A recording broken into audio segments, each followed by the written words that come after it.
قال تعالى في مقام الآخر في شان حبيبه إن الله وملائكته يصلون على النبي يا أيها الذين آمنوا صلوا عليه وسلموا تسليما الصلاة والسلام عليك يا رسول الله الصلاة والسلام عليك يا حبيب الله الصلاة والسلام عليك يا نبي الله وعلى آلك وأصحابك يا نور الله صلى الله على النبي الأمي وآله صلى الله عليه وسلم صلاة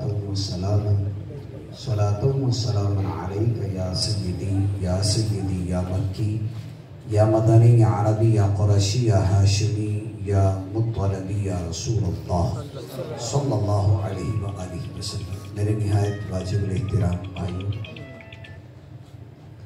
آج ہم سب یہاں پر ایک خوبصورت بزم کے اندر اس انجمن کے تحت جمع ہیں، اور یہاں علماء کرام، حفاظ، سادات اور آپ تمام عاشقان رسول تشریف فرما ہیں۔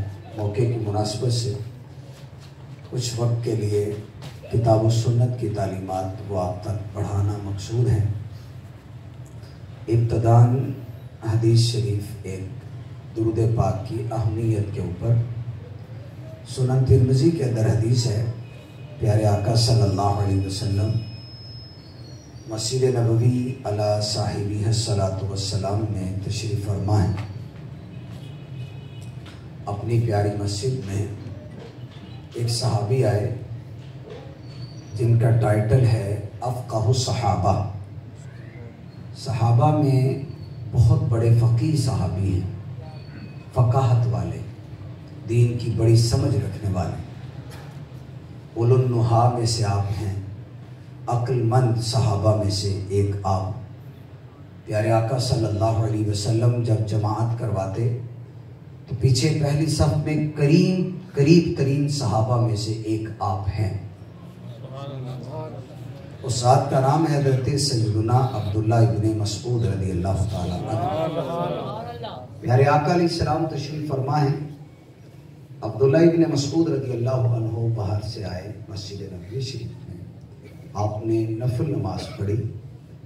نفل نماز پڑھنے کے بعد آپ دعا کرنا چاہتے تھے، تو دعا کرنے سے پہلے آپ نے دو کام کیے، ایک اللہ کریم کی حمد و ثنا بیان کی، اور دوسرا حضور کو نور حضور خاتم النبیین صلی اللہ علیہ وآلہ وسلم کی عالی ذات پر درود پاک بھیجا۔ ان کا یہ سارا عمل رسول پاک علیہ السلام ملاحظہ فرما رہے تھے۔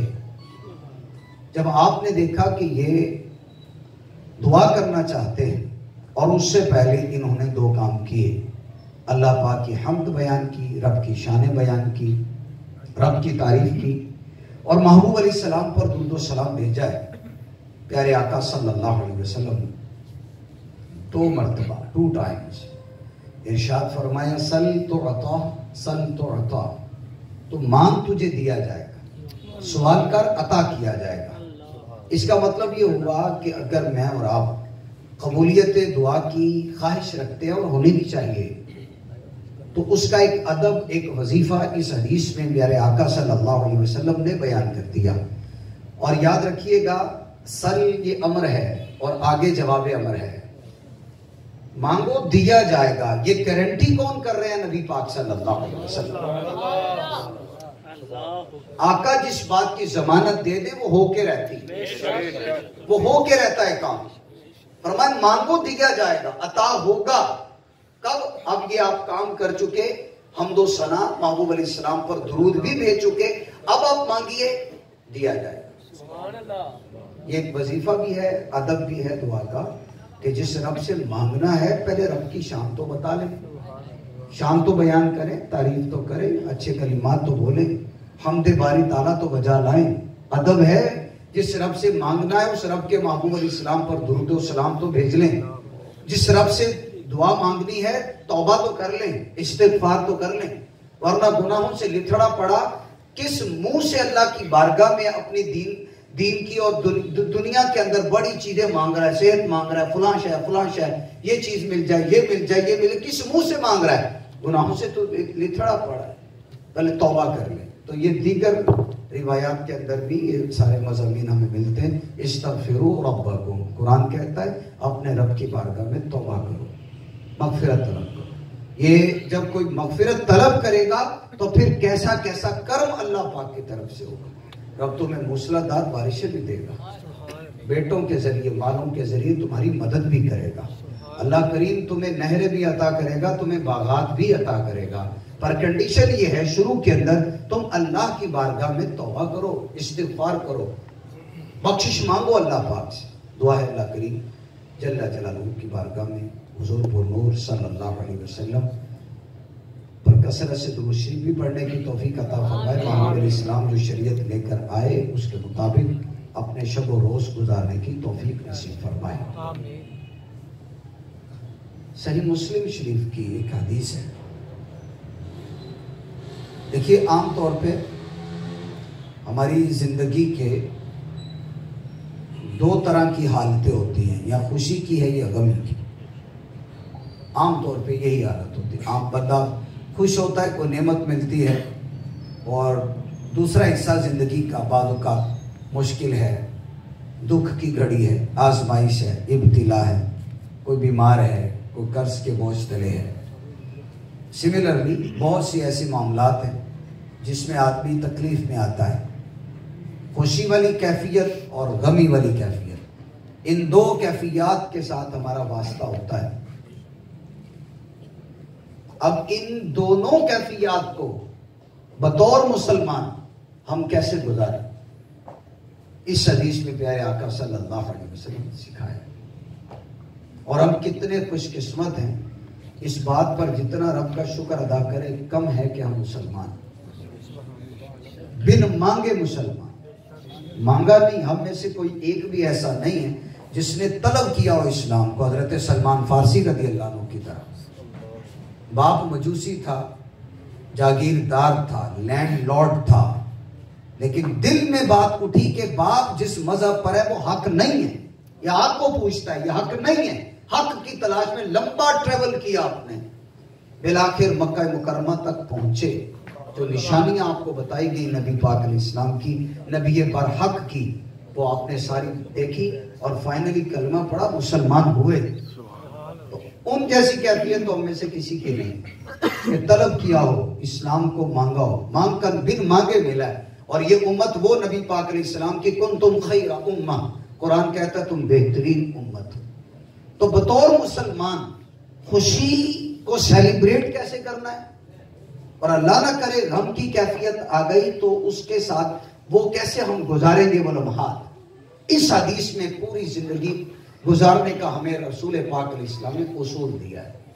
لیکن میں حدیث بیان کرنے سے پہلے یہ کر دوں، ہمارے ہاں ایک انقلاب ہوتا ہے، انورس ریولوشن، الٹا انقلاب، معکوس انقلاب، کہ خوشی جیسی منانی چاہیے ویسا نہیں مناتے، اور غم کی کیفیت کو جیسے گزارنا چاہیے ویسے نہیں گزارتے، دونوں کا الٹ کرتے ہیں۔ الا ماشاء اللہ، جن کو رب توفیق دے وہ ان باتوں پہ عمل کرتے ہیں۔ میرے نوجوان ینگسٹر نظر آ رہے ہیں، آپ اپنی اپنی فیملیز کے اندر اس اصول اور اس ضابطے کو عام کریں، جو ضابطہ اور اصول حضور پر نور صلی اللہ علیہ وآلہ وسلم نے عطا فرمایا۔ اب حدیث سنیے، صحیح مسلم کے اندر ہے، میرے محبوب علیہ السلام فرماتے ہیں عجبا لامر المؤمن، مومن کا معاملہ کتنا اچھا ہے، کیا بات ہے۔ سرکار تعجب فرما رہے ہیں، خوش ہو رہے ہیں۔ نمبر 1، ان اصابتہ سراء شکر فکان خیر اللہ، اگر مسلمان کو کوئی خوشی پہنچتی ہے تو شکر کرتا ہے، اور یہ شکر اس کے حق میں بہتر ہے۔ یہ ایک حالت خوشی والی، اور دوسری ان اصابتہ ضراء، اگر اس کو کوئی ضراء، مشکل، دکھ، رنج، تکلیف پہنچی، غم کی خبر پہنچی، صبر، تو صبر کرتا ہے، فکان خیر اللہ، تو یہ صبر اس کے حق میں بہتر ہے۔ عجبا لامر المؤمن، مومن کا معاملہ کتنا اچھا ہے، ہم کتنے خوش قسمت ہیں۔ سرکار نے ہمارے معاملے کو اچھا فرمایا، لیکن دو کنڈیشن بیان کی۔ زندگی کی دو حالتیں ہیں، اگر خوشی ملی کیسے سیلیبریٹ کریں؟ ہمارا عکس ہے، شادی ہے تو جو ہوتا ہے آپ کو بھی نظر آتا ہے، مجھے بھی نظر آتا ہے۔ عقیقہ ہے، شادی ہے، پکا نمازی شادی والے دن بے نمازی، حاجی پکا حاجی ہر سال عمرے کرتا ہے، حج کرتا ہے، لیکن میوزیکل فنکشن میں بھی حصے دار ہے، بیٹھا ویسا بے پردہ عورتوں کے جھرمٹ میں بیٹھا ہوا ہے، پکا حاجی پکا نمازی۔ یعنی خوشی ملی بجائے شکر کرنے کے گناہ کیے جا رہے ہیں۔ یہ ایز ہول سوسائٹی کا مزاج بن چکا ہے، جبکہ ہونا کیا چاہیے تھا؟ احادیث میں ہے میرے آقا علیہ السلام کو کوئی خوشخبری سنائی جاتی یا خوشی ملتی، خر ساجدہ، پیارے آقا علیہ السلام سجدے میں چلے جاتے، شکر للہ تبارک و تعالی، اللہ پاک کا شکر ادا کرنے کے سجدہ ریز ہو جاتے۔ حضرت ابو بکر صدیق رضی اللہ عنہ کو جب یہ خبر پہنچی، اتنا بڑا جھوٹا کذاب مسلمہ جب جہنم واصل ہوا، آپ کو خبر پہنچی تو آپ سجدے میں چلے گئے تھے۔ خوشی ملے تو سجدہ شکر، خوشی ملے تو نعمت، وہ نعمت ہے اللہ پاک کی تو شکرانہ، نماز میں کثرت، دعا، اللہ پاک کی بارگاہ میں شکر، تلاوت قرآن، صدقہ و خیرات، انفاق فی سبیل اللہ، اللہ کی راہ میں خرچ کرنا۔ خوشی تھی تو یہ ہونا چاہیے۔ بیٹے کی شادی خوشی ہے، بیٹی کی شادی خوشی کا موقع ہے، لیکن ماں باپ خوب رب کو ناراض کر کے اپنی بیٹی کو گھر سے رخصت کر رہے ہوتے تو یہ وسیر ہے۔ کس منہ سے کہہ رہے ہو وسیر ہے؟ کبھی غور کیا ہے؟ ماں اشک بہا رہی ہے بیٹی کی رخصتی کی طرف، اس سے پہلے گناہ کیا، اس گناہ پہ تو اشک کسی نے نہیں بہایا، کوئی نہیں بہا رہا اشک۔ بیٹی کی رخصتی کی وقت طرف باپ بھی اشک بہا رہا ہے، ماں بھی رو رہی ہے کہ بیٹی گھر سے جا رہی ہے۔ ارے نادانوں، کس انداز سے تم بھیج رہے بیٹی کو گھر سے، یا کسی کے بیٹی کو اپنے گھر میں لا رہے ہو اپنے بیٹے کے لیے، کس انداز سے لا رہے ہو؟ غور کرنا چاہیے۔ جینے کی خواہش ہے تو کچھ پہچان بھی پیدا کر، اور شریعت کا مزاج اپنے اندر پیدا کرے، مزاج نہیں، عمل کرنے کا مزاج نہیں۔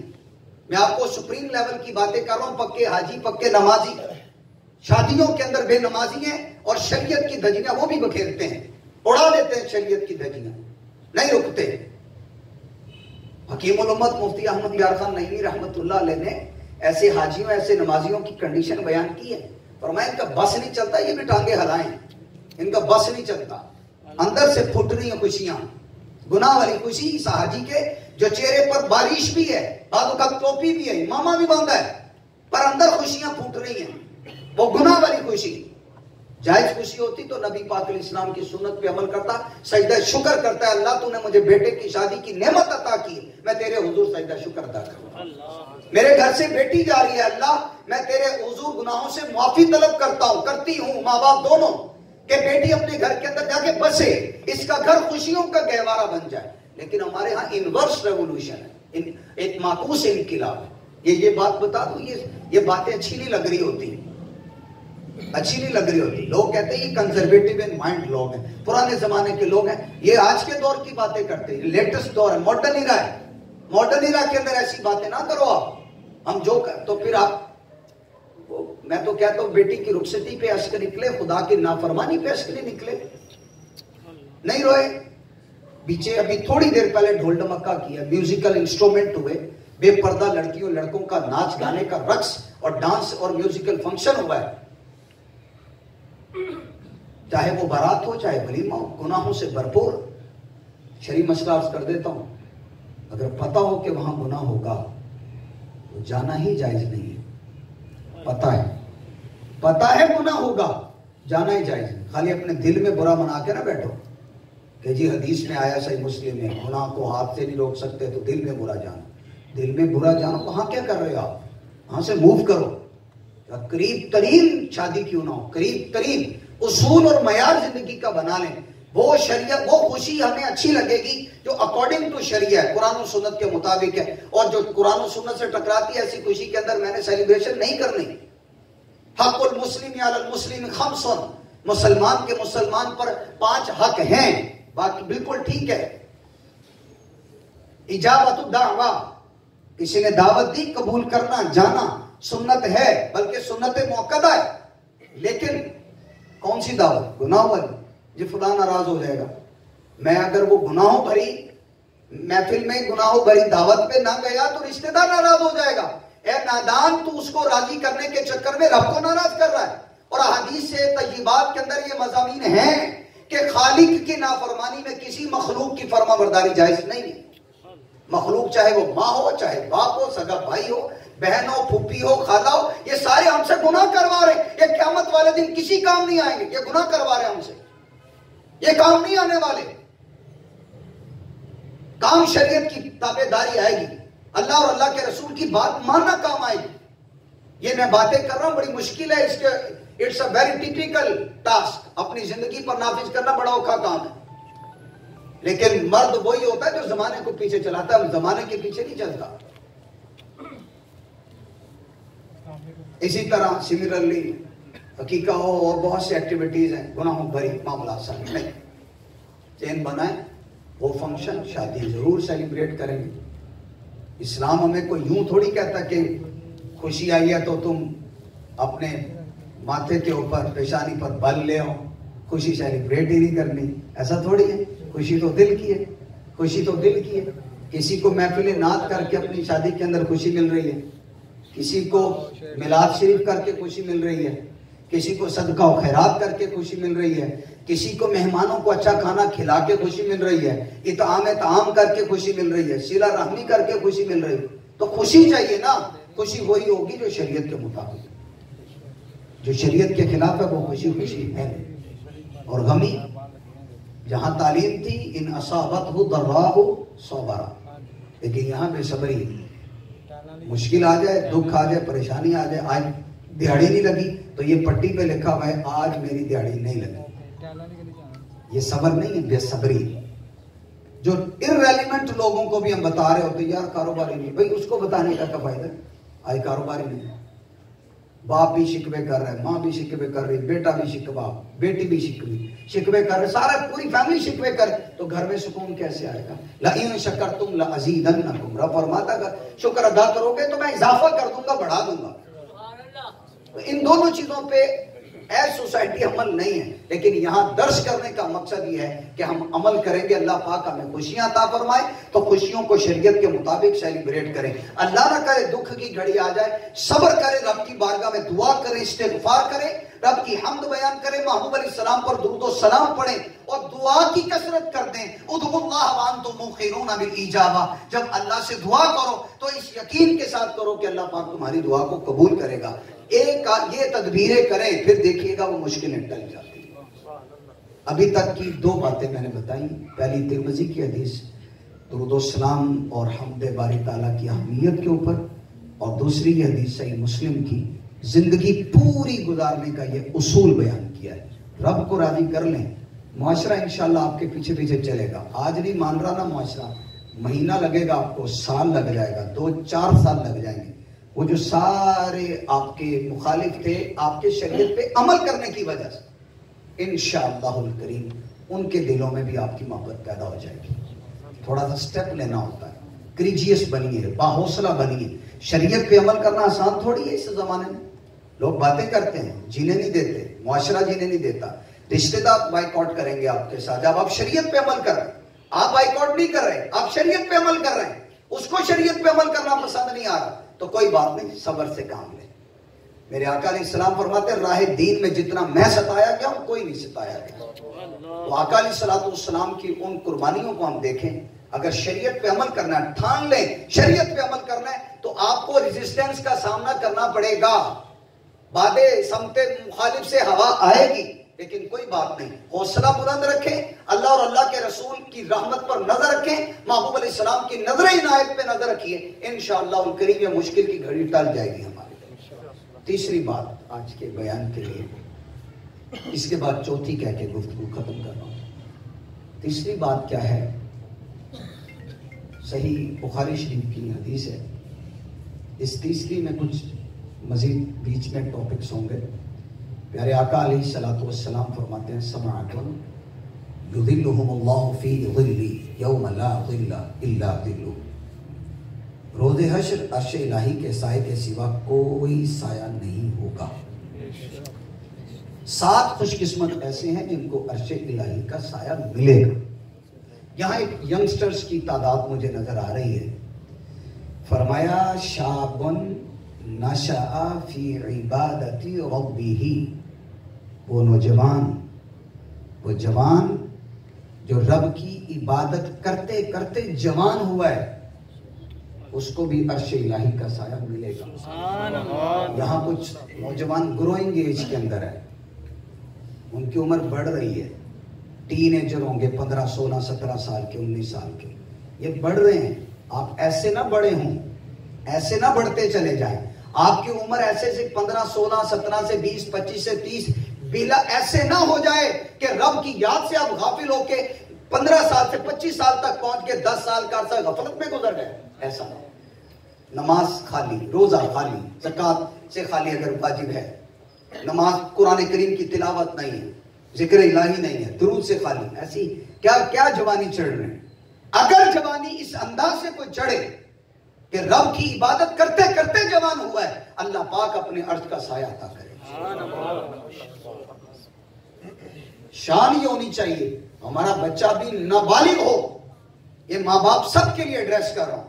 بچہ بھی ہمارا نابالغ ہو، بیٹا ہو بیٹی ہو، ابھی نماز فرض نہیں ہوئی لیکن ایسے نمازی بن جائیں، ایسی عادت پکی ہو جائے کہ پہلی نماز وہ جب فرض ہو تو ادا کریں. ساری زندگی ان کے نامہ اعمال میں کوئی ایک نماز بھی قضا نہ ہو. یہ کب ہوگا؟ جب ماں باپ غور کریں. یاد رکھیے گا، شریعت کا ایک مسئلہ عرض کرتا ہوں آپ سے. جب آپ کے بچے کی چاند کے اعتبار سے، اسلامی اعتبار سے 7 سال عمر مکمل ہو گئی، اب 8ویں سال میں بچہ ان ہو گیا، اب ماں باپ کی ذمہ داری ہے بچہ ہو بچی ہو نماز کا پابند بنانا شروع کر دیں. باپ انگلی پکڑے ساتھ لے کر جائے مسجد میں، آداب سکھائے. نماز ابھی فرض نہیں ہوئی، روزہ بھی فرض نہیں ہوا، بالغ ہونے پہ ہوگا نماز روزہ فرض، لیکن ابھی سے پریکٹس کروائیں بچوں کو. کیا بالغ ہونے کے بعد پریکٹس کروائیں گے تاکہ 5 7 10 20 50 100 200 نمازیں قضا کر دے گا؟ اب بولیں گے بیٹے ثنا پڑھنا سیکھ لو، اتحیات پڑھنا سیکھو. اب بولیں گے. یہ بچہ جب اتنا بڑا ہو کے سیکھنا شروع کرے گا تو عبادت الہی میں جوان کیسے ہوگا یہ؟ اور پھر عرش الہی کا سایہ کیسے پانے میں کامیاب ہوگا؟ اگر وہ سایہ عرش الہی کا چاہیے تو جوانی اس انداز سے چڑھنا چاہیے بندے کو، اس بچے کو ہمارے، کہ اللہ پاک کی عبادت میں جائے. آج ماں بچے کو سکول کے لیے تو اٹھا رہی ہے، سچی بات عرض کر رہا ہوں. آج کل 7:30 پر سکول لگ رہا ہے، 6:30 پہ بچہ اٹھایا جا رہا ہے، 6:45 ناشتہ کروا کے سکول بھجوایا جا رہا ہے. نماز فجر کے لیے مسجد میں بچہ نہیں جا رہا، بچی نہیں اٹھ رہی نماز فجر کے لیے، اگرچہ بھی نماز فرض نہیں ہوئی. کچھ تو وہ ہیں جن پہ فرض ہو چکی ہے، ان کو بھی نہیں اٹھایا جا رہا ہے، بلکہ لوریاں دے کے دھمکیاں دے کے اور سلایا جا رہا ہے. یہ زندگی تھی بندے کی، اس لیے جلدی نہیں اٹھایا جا رہا، راتیں چھوٹی ہیں. اگر نماز فجر کے لیے اٹھایا، بچے کی نیند پوری نہیں ہوگی، سارا دن سکول میں سویا رہے گا. یہ ماں باپ کو فکر ہے، میں سچی باتیں عرض کر رہا ہوں، یہ فکر ہے. کیونکہ فجر میں اٹھیں گے بچہ 4:30 نماز ہے تو بھائی سکول تو اتنی دور ہے، 7 بجے پھر نیند خراب ہو جائے گی بچے کی. کوئی نیند خراب نہیں ہوتی، بچے کو جلدی سونا ہے. Early to bed early to rise. رات جلدی سلائیے، بچہ جلدی اٹھے، آپ خود بھی جلدی سو جائیں. اور اپنے بچے کو جو 8 سال کا ہے، 9 سال کا ہے، انگلی پکڑیے، پیار سے محبت سے اٹھائیے، ساتھ لے کر جائیے. بچہ ہوا کرے گا، کرنے دیں، اٹھائیے، بیٹے اٹھو، پیار سے بار بار اٹھائیے، وضو کروائیے. ابتداءً اگر مسجد میں جانا کامیابی نہیں بھی مل پا رہی، بچہ بھی نابالغ ہے، تو گھر میں نماز پڑھوا دیں اس کو، نماز ضرور پڑھوائیں. اس کے بعد پیار کر کے بیٹے پھر اور لیٹ جاؤ، گھنٹہ اسٹے اور آرام کر لو تاکہ اسکول فریش ہو جائے. لیکن ہماری ترجیحات کچھ اور، ماں باپ کی بھی ترجیحات کچھ اور. نماز چھوڑنا گویا کہ ان کے ہاں عیب ہی نہیں ہے. تو وہ جو جوان اس انداز سے ہوا کہ رب کو یاد کرتے کرتے بڑا ہوا، اللہ پاک اس کو عرش کا سایہ دے گا. اور جب بالغ ہو جائیں پھر تو ضروری ہے, پھر تو معافی ہے نہیں. اسی کے اندر ایک بات یہ بھی بیان کی, آپ لوگ اور میں یہاں جمع ہوئے, بہت سے دوست ہوں گے آپس میں, یاد رکھو دوستی کا معیار بھی شریعت کو بنائیں.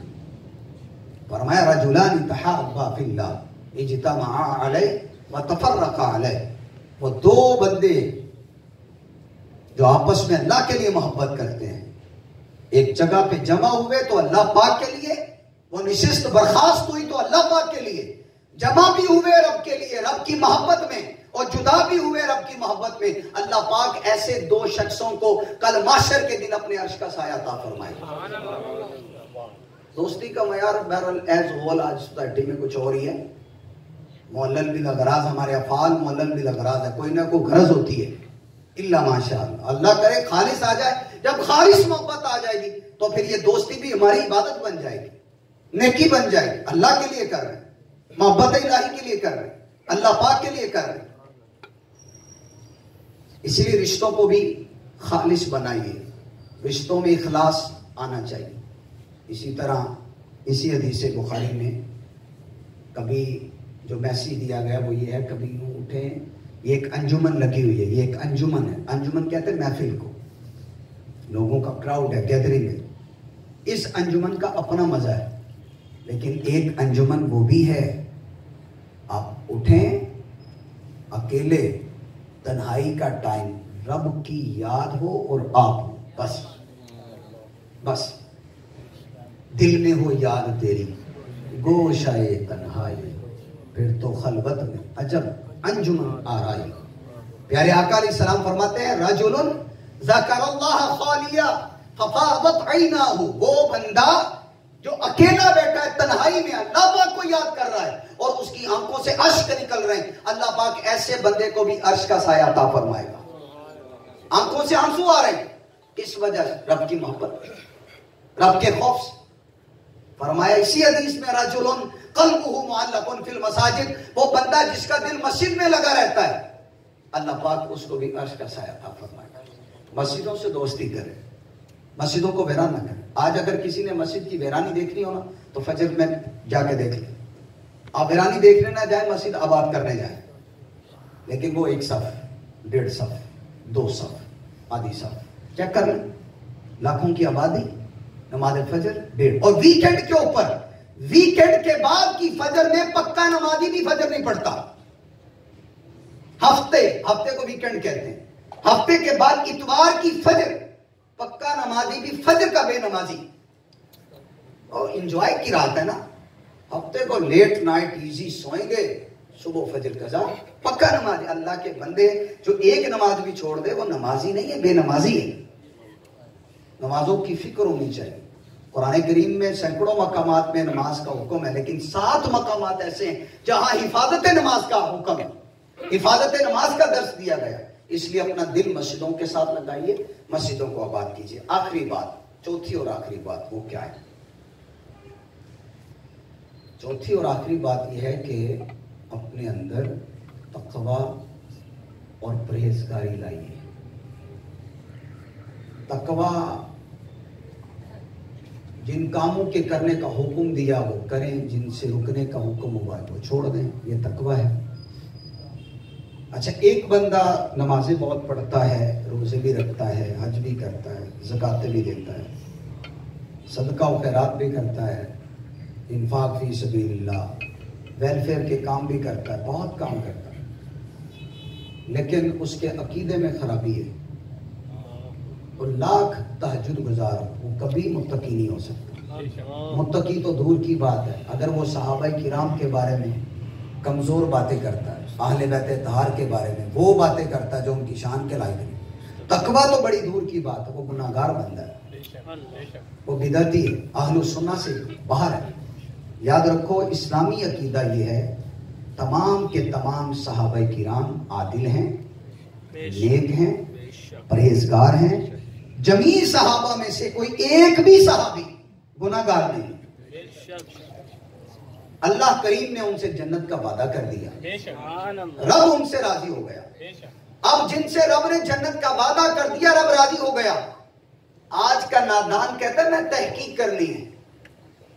تحقیق کے زنگ سے اپنے دلوں کو آلودہ مت کرو. وہ تحقیق جو صحابہ کی عظمت کے خلاف ہو، ایسی تحقیق کے زنگ سے اپنے سینوں کو اور اپنے دلوں کو آلودہ نہ کرے. ایسی تحقیق ہمیں نہیں چاہیے. جب رب نے قرآن میں کہہ دیا وَكُلًّا وَعَدَ اللَّهُ الْحُسْنَى، سورہ حدیث 27واں پارہ آیت نمبر 10، تمام صحابہ سے اللہ نے جنت کا وعدہ کر دیا. ارے نادان، تو کون سی تحقیق کرنے چل پڑا ہے؟ رب کے مقابلے میں الگ سلطنت بنانا چاہتا ہے. نہیں فلاں صحابی نے یہ کیا تھا، فلاں نے یہ کیا تھا. رب ان کو جنتی کہہ رہا ہے. اور یہ نالائق اور نادان جو دوڑ کے جہنم جانا چاہتا ہے، وہ کیا کہتا ہے؟ نہیں فلاں نے یہ کیا، فلاں نے یہ کیا. ان میں سے تو بہت سی باتیں جھوٹی ہیں اور بعض سچیوں کا محمل حسن بیان کیا جاتا ہے، اچھا پہلو بتایا جاتا ہے. لیکن فائنلی ججمنٹ قرآن کی کیا ہے؟ رضی اللہ عنہم ورضوا عنہ. اللہ تمام صحابہ سے راضی ہو گیا اور تمام صحابہ رب سے راضی ہو گیا. اب وہ نمازیں کسی کام کے نہیں ہیں، روزے کسی کام کے نہیں، حج کسی کام کے نہیں، وہ پیری مریدی کسی کام کے نہیں ہے. جو صحابہ کے خلاف کوئی بک بک کرتا ہے، یہ ساری چیزیں خلاص ختم ہیں، فائدہ ہی کوئی نہیں. ہمارا عقیدہ وہی ہے جو صحابہ سے لے کر آج تک پوری امت کا ہے، صالحین کا، صلحاء کا، فقہاء کا، علماء کا، محدثین کا، پوری امت کے ولیوں کا عقیدہ ہے. جو میرے غوث پاک کا عقیدہ وہی ہمارا عقیدہ ہے. حافظ صاحبی رحمت اللہ علیہ بہت بڑے محدث ہیں. ان کے کتاب ہے سیر اعلام النبلاء. اس کے اندر آپ نے ایک واقعہ لکھا ہے غوث پاک، پیروں کے پیر دستگیر روشن ضمیر حضور شیخ عبد القادر جیلانی الحسنی والحسینی نور اللہ مرقدہ، حسنی حسینی سید نجیب الطرفین، والد محترم کی طرف سے بھی اور والدہ کی طرف سے، دونوں کی طرف سے آپ سید. غوث پاک رضی اللہ تعالی عنہ کا ایک واقعہ حافظ صاحبی نے لکھا ہے کہ آپ کے زمانے میں ایک بہت بڑے عالم تھے ابو بکر عماد رحمت اللہ علیہ. وہ کسی ٹاپک پر ڈسکشن کر رہے تھے یا سٹڈی کر رہے تھے، تو کسی ایک معاملے میں آ کے عقیدے والا کوئی پہلو تھا، کنفیوز ہو گئے کہ میں کس کے پیچھے چلوں. فلاں یہ کہتا ہے، فلاں یہ کہتا ہے. آج بھی ہوتا ہے نا جی، فلاں یہ بولتا ہے، فلاں یہ بولتا ہے، فلاں یہ کہتا ہے، فلاں یہ کہتا ہے. آئیے غوث پاک سے سیکھتے ہیں کہ کس کو سننا ہے، کس کو نہیں سننا. غوث پاک نے سکھایا ہے، یہ آخری بات ہے، کس کو سننا ہے، کس کو نہیں سننا. کسی کے عقیدے کی پیداوار 125 سال، 1 صدی ہے اور کچھ سالوں پر، کسی کی 1.5 صدی عقیدے کی پیداوار. عقیدے کی پیدائش کی مدت ہی 1.5 صدی، 100 سال پورے، اوپر چند مہینے اور لگا لیں، چند سال اور لگا لیں، بس اتنی پیدائش ہے. یہ عقیدہ تھوڑی ہوتا ہے. جس کا جنم اتنی لیٹ ہوا ہے وہ عقیدہ تھوڑی، وہ فساد ہوتا ہے. عقیدہ وہ ہے جو صحابہ سے لے کر پوری امت نے جس کو قبول کیا، غوث پاک نے بیان کیا. اب کس کو سننا ہے، کس کو نہیں سننا. کوئی صحابہ کرام کے خلاف تحقیق کے نام پر بک بک کرتا ہے، کوئی کہتا نہیں رب نے قرآن میں وعدہ کر دیا تمام صحابہ جنتی ہیں، رب ان سے راضی ہو گیا، اب ہمیں کسی تحقیق کی ضرورت نہیں. اللہ اب کس کو سننا ہے؟ ایک سوچیے. یہ پازیٹیو ہے کہ وہ جنتی ہیں، رب ان سے راضی ہو گیا. اگر وہ گناہگار تھے تو رب کی رضا کا کیا مقصد ہے؟ اگر ان پر تان ہوگا تو رب کی رضا کا کیا مقصد ہے؟ میرے آقا فرماتے اللہ فی اصحابی لا تتخذوہم غرضا بعدی. فرمائے میرے صحابہ کے بارے میں اللہ سے ڈرنا، میرے بعد ان کو تان و تشنیع کا نشانہ مت بنانا. اس حدیث رسول کا کیا مطلب ہے؟ آئیے غوث پاک سے سیکھتے ہیں. ابو بکر عماد رحمت اللہ علیہ کنفیوز تھے کسی معاملے میں، تو ان کو کسی نے گائیڈ لائن دی کہ آپ پیروں کے پیر دستگیر کی بارگاہ میں جائیے، ان کے درس اور ان کے بیان میں سامنے جا کے بیٹھ جائیے. آپ بولیں گے بھی نہیں، آپ کی دل کی بات جان کر وہ جواب عطا فرما دیں گے. اور روشن ضمیر ہے نا، دلوں کی باتیں بھی جانتے ہیں وہ. اللہ پاک اپنے ولیوں کو طاقتیں دیتا ہے تو پھر پریشانی نہیں ہونی چاہیے.